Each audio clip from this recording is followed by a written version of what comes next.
अस्सलाम वालेकुम व्यूअर्स। मैं हूं आपका ENT doctor doctor Faizan Ahmad. और आज हम बात करेंगे कि टॉन्सिल्स का ऑपरेशन यानी टॉन्सिलेक्टमी किन हालात में करवाना लाजमी और ज़रूरी है और किन हालात में उनकी ज़रूरत नहीं होती। तो आइए वीडियो का आगाज़ करते हैं। टॉन्सिल्स हमारे गले में ज़ुबान के पीछे दोनों तरफ मौजूद है और बाज़ बच्चों में बाज़ औक़ात ये ख़राब हो जाते हैं और ख़राब हो होकर नौबत यहाँ तक आ जाती है कि इनका ऑपरेशन करके इनको निकालना पड़ जाता है। अब किन हालात में इनका ऑपरेशन लाजमी होता है?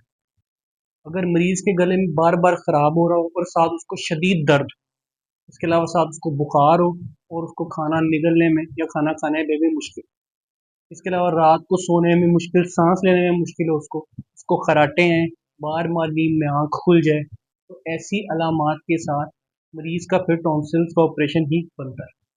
इसके अलावा अगर एक साल में 7 दफ़ा ये एपिसोड्स हैं यानी गला खराब, बुखार और इसके अलावा साथ खाने पीने वगैरह की मुश्किल और सांस लेने में मुश्किल, 2 साल में 5 दफ़ा ये अलामत आए और 3 साल में अगर 3 दफ़ा ये अलामत आए हैं तो टॉन्सिलेक्टमी की इंडिकेशन बनती है, यानी उस ऑपरेशन को करवा लेना चाहिए।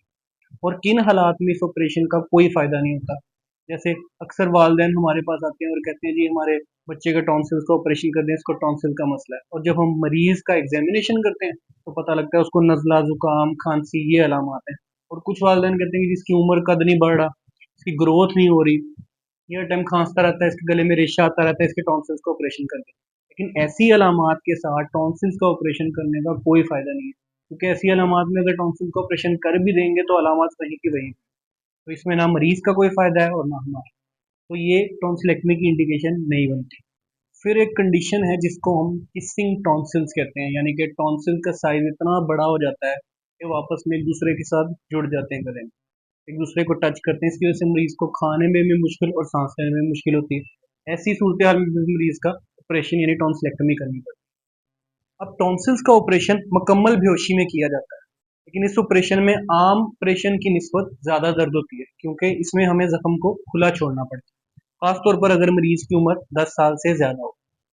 तो फिर ऐसी सूरत हाल में मरीज को पेन किलर और एंटीबायोटिक्स दी जाती हैं ताकि इन्फेक्शन ना हो और उसका दर्द कंट्रोल में रहे। इसके ऑपरेशन के बाद मरीज नॉर्मल घूम फिर सकता है, अपना चल फिर सकता है, नहा सकता है, बात बिल्कुल नॉर्मल कर सकता है, आवाज़ में कोई तब्दीली नहीं आती, बस खाने पीने में थोड़ी एहतियात की जाती है। शुरू के कुछ दिनों में इसमें सॉफ्ट डाइट दी जाती है, जैसे दलिया, साबूदाना, फेनी, कस्टर्ड, मीठी और ठंडी गज़ा। उसके बाद फिर खिचड़ी या सूप जैसी चीज़ें सॉफ्ट डाइट शुरू करवाई जाती है और फिर 1 हफ्ते तक तकरीबन नॉर्मल डाइट पर मरीज़ को ले आया जाता है। सख्त गज़ा इसलिए नहीं दी जाती, कई दफ़ा कोई हड्डी या कोई चीज़ सख्त लगने से ज़ख्म दोबारा खुलने का चांस बढ़ जाता है।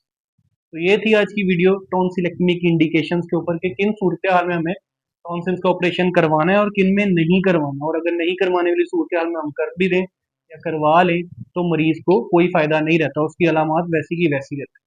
ये थी आज की वीडियो। उम्मीद करता हूँ आप लोगों को वीडियो पसंद आई होगी।